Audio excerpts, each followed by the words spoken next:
ఇప్పుడు ప్రపంచ వ్యాప్తంగా భారతీయులు ప్రతి పండుగను మలబార్తో జరుపుకుంటారు. ఎందుకంటే మలబార్ అందిస్తుంది అద్భుతమైన అవకాశాన్ని.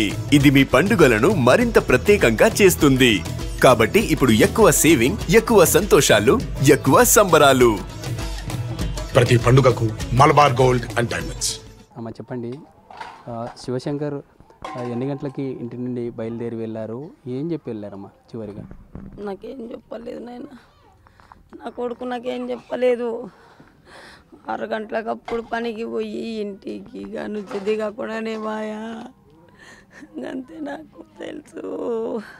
ఫోన్ చేసి వస్తున్నానని అంతే. తండ్రి, నా కొడుకుకి 100 ఏళ్ళు నిండిపోయినాయి తండ్రి. బస్సు ఎన్ని గంటలకు మీకు ఫోన్ చేశారు? ఎన్ని గంటలకు ఇంటికి వస్తా అని చెప్పారు మీరు? 10 గంటల 10:30 వస్తున్నామన్నాడు.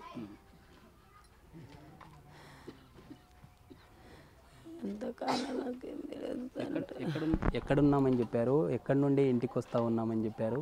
అంటే ఇప్పుడు అంతా సోషల్ మీడియాలో ఏదైతే శివశంకర్ బైక్ మీద వెళ్తున్న వీడియోస్, అప్పటికే మద్యం సేవించి బైక్ ఇలా నడిపాడంటూ చెప్తూ ఉన్నారు.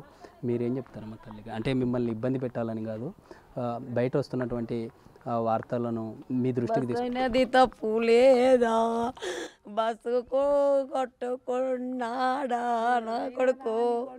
నా కొడుకునే బస్సే కొట్టింది. బస్సు డ్రైవర్దే లేదా తప్పు? నా కొడుకు మీద నింద వేస్తున్నారా? నా కొడుకు వచ్చి చెప్తాడా మీకు? వాళ్ళే కొట్టినారని చెప్తాడా నైనా నా కొడుకు? అది నా కొడుకుకి వెళ్ళి చెప్పేతోళ్ళు లేరు. నా కొడుకుకి వెళ్ళి ఎవరు చెప్పేతోళ్ళు ఉన్నారు? నా కొడుకే వచ్చి చెప్పాలా బస్సు కొట్టిందని? అక్కడ బస్సు డ్రైవర్ది తప్పు లేదా? అంటే మనం ఒక వీడియో బయట ఒక వీడియో వైరల్గా మారింది. శివశంకర్తో పాటు ఇంకో ఎర్రిస్వామి అనే ఒక అబ్బాయి వెళ్తూ ఉన్నాడు. మీ ఇంటికి వచ్చేవారా ఏదన్నా ఎర్రిస్వామి శివశంకర్ కోసం? పరిచయం ఉన్నారా వీళ్ళంతా? మీకు తెలుసా ఏమన్నా? నాకు తెలియదు సార్, నాకు తెలియదు సారు. ఎవరెంబడబోయినాడా కూడా ఎరక తెలియదు. నాకేం తెలియదు తండ్రి. బస్సు డ్రైవర్దే లేకుండగా నా కొడుకు గుద్దిపోయి లేడా? గుద్దినోడు నిలబడకుండగా అట్లా కొట్టుకొని పోయి 20 మంది ప్రాణాలు తీసినాడు. నా కొడుకు నేను కోల్పోతిని, ఇంకా నన్ను ప్రశ్నించవస్తిరా? నేను దగ్గరున్నానని చూసి చెప్తున్నాను. నా కొడుకుది తప్పుది కాదు. నా కొడుకు ఏమైనా పెద్ద బండి తీసుకొని పోయినాడా? వాళ్ళ బండి పెద్దది.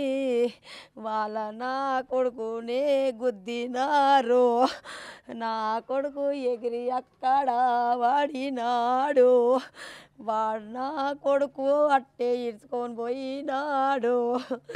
వాడు 10 మంది 20 మందిని నోట్లో పెట్టుకున్నాడు. నా కొడుకు తప్పు లేదు నాయనా.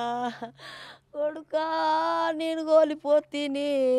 నా కొడుకు గోలిపోయి కూర్చుంటిని. మీరు నన్ను మళ్ళా ప్రశ్న అడగనిక